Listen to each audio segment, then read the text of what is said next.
हाय दोस्तों, कैसे हैं आप सब। आई होप आप सब अच्छे होंगे। बॉलीवुड के देसिंग स्टाइलिश स्टार, बॉलीवुड की शान, हिंदुस्तान की जान, जिनकी बॉडी जैसा बॉडी ना सलमान की, न जॉन की और ना ही टाइगर श्रॉफ की, जिनकी फिजिक्स के लड़कियां तो क्या बल्कि लड़के भी दीवाने हैं। जी हाँ, the one and only Dharmendra, the he man of Bollywood. Dharmendra का जन्म 8 दिसंबर 1935 को पंजाब के लुधियाना जिले के साहनेवाल गांव में एक जाट सिख परिवार में हुआ था। इनके पिताजी का नाम किशन सिंह देओल और माताजी का नाम सतवंत कौर था। उनका पुश्तैनी गांव गनगोन पखोवाल, तहसील रायकोट, लुधियाना के पास है। जिन्हें बचपन से ही पढ़ाई में कुछ खास दिलचस्पी नहीं थी, जिसके चलते पढ़ाई इन्होंने सिर्फ मैट्रिक तक ही की रामगढ़िया कॉलेज फगवाड़ा से, और वो साल था 1952, जिन्हें बचपन से सी फिल्म देखने का काफी शौक था, जिस कारण से ये क्लासरूम में कम और सिनेमा घरों में ज्यादा जाया करते थे।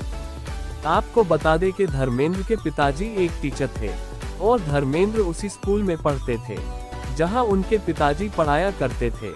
धर्मेंद्र के पढ़ाई में कम और फिल्म देखने की शौक की वजह से वह अक्सर स्कूल में डांट खाते थे और माँ से कहते थे मैं स्कूल नहीं जाऊंगा, पिताजी मुझे और बच्चों से ज्यादा डांटते हैं। वो कहते हैं न कि बचपन में जो बात हम पिताजी से नहीं कह सकते वो हम माँ से कहते हैं। धर्मेंद्र हर बात अपनी माँ से शेयर किया करते थे। धर्मेंद्र अक्सर अपनी माँ से कहते थे, माँ मुझे नहीं पढ़ना, मैं हीरो बनना चाहता हूँ, मैं क्या करूं माँ, मैं हीरो कैसे बनूं। तब उनकी माँ ने कहा, बेटा जब तुम्हें हीरो बनने का इतना शौक है तो तुम एक एप्लीकेशन क्यों नहीं देते हो वहाँ पर। अपनी माँ की ये बात धर्म जी के दिलो दिमाग पे घर कर गई।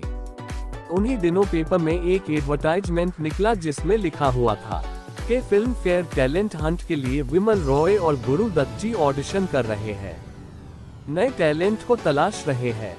फिर क्या था, धर्म जी तुरंत फोटो खिंचवाने मलेरकोटला चले गए और वहां उन्होंने जान मोहम्मद फोटोग्राफर से कई बेहतरीन फोटो खिंचवाए और भेज दी न्यू टैलेंट हंट ऑडिशन के लिए।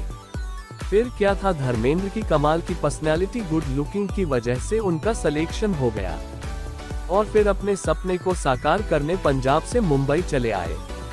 और धर्मेंद्र को पहली फिल्म मिली दिल भी तेरा हम भी तेरे, रिलीज डेट 1960, जिसके निर्देशक थे अर्जुन हिंगोरानी। इस फिल्म के लिए धर्मेंद्र को 51 रुपए मिले थे। पहली फिल्म इनकी कुछ खास नहीं चल पाई, अभी मंजिल बहुत दूर थी। उस समय उनकी दोस्ती मनोज कुमार से हुई, दोनों काफी अच्छे दोस्त बन गए, लेकिन किसी को पता नहीं थे कि इन दोनों स्ट्रगल एक्टरों का नाम बॉलीवुड में बहुत सुनहरे अक्षरों से लिखा जाएगा। इसके बाद धर्म जी की फिल्म आई अनपढ़ 1962, फिर बंदिनी 1963, सूरत 1963, सीरत 1963। इन फिल्मों के जरिए अब धर्मेंद्र को लोग पहचानने लगे, पर अपने आप को स्टार साबित करने का सफर अभी दूर था। फिर उनकी वो फिल्म आई जिनमें उनकी बॉडी देख दर्शक उनकी पर्सनैलिटी के दीवाने हो गए।